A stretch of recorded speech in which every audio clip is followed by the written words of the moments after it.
Bonsoir à tous, bienvenue à ce flash d'information. Le président togolais Faure Gnassingbé est arrivé ce samedi à Abidjan pour une visite d'amitié et de travail de 24 heures. Il a été accueilli par son homologue ivoirien Alassane Ouattara, comme vous le voyez sur ces images. Les deux personnalités évoqueront certainement la coopération bilatérale, la situation politique au Togo, la tenue dimanche prochain du sommet de l'Union africaine et celui de la CEDEAO prévu fin juillet. Le chef de l'État togolais préside actuellement l'organisation ouest-africaine.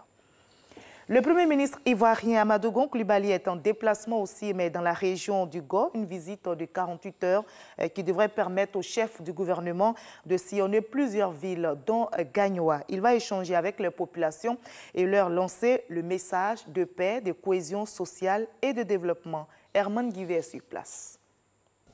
Il est 10h moins le quart. Le Premier ministre, ministre du Budget du portefeuille de l'État, Amadou Gon Coulibaly, arrive dans la région du Gor pour une visite de travail. Cap sur la préfecture de Gagnoa pour une rencontre avec le corps préfectoral. Mais avant, petite escale devant les portraits des différents préfets qui se sont succédés à la préfecture de Gagnoa. Amadou Gon Coulibaly, porteur d'un message important aux populations du Gor.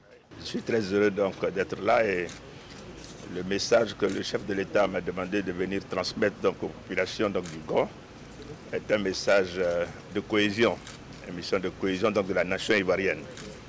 Et dire que toutes les filles et tous les fils donc, de Côte d'Ivoire doivent se donner donc, la main pour travailler donc, à l'émergence de notre pays, pour travailler à son développement, pour travailler à la consolidation de la paix donc, en Côte d'Ivoire. Et c'est ce message de paix, d'espoir et de développement que je suis venu porter au nom du chef de l'État aux populations du Gor. Direction Ouragayo pour une rencontre avec la chefferie traditionnelle des sous-préfectures de Bayota, Ouragayo, Yopoué, Daye-Pakegui. Des échanges avec la population prévus pour se tenir à la mairie de la dite localité. Et pendant ce temps, il continue de pleuvoir sur Abidjan et ses banlieues. Les pluies diluviennes de ce samedi matin ont laissé des séquelles à Bingerville, route coupée en deux, effondrement d'un mur, risque d'affaissement d'un bâtiment. Les sapeurs-pompiers militaires et la police nationale étaient sur place pour évacuer les habitants. Le vice-président Daniel Kablan-Duncan a quitté Abidjan ce samedi pour Nouakchott, en Mauritanie, où il va représenter le chef de l'État Alassane Ouattara à la 31e session ordinaire de la conférence des chefs d'État et de gouvernement de l'Union africaine qui se tiendra les 1er et 2 juillet prochains. Le thème de ce sommet, vaincre la corruption, une option de transformation durable de l'Afrique. Les chefs d'État et de gouvernement vont débattre notamment du budget 2018-2019 de l'institution, la réforme institutionnelle, le budget, l'agenda 2063, ainsi que la situation politique et sécuritaire du continent, et enfin les élections au sein des organes de l'Union africaine.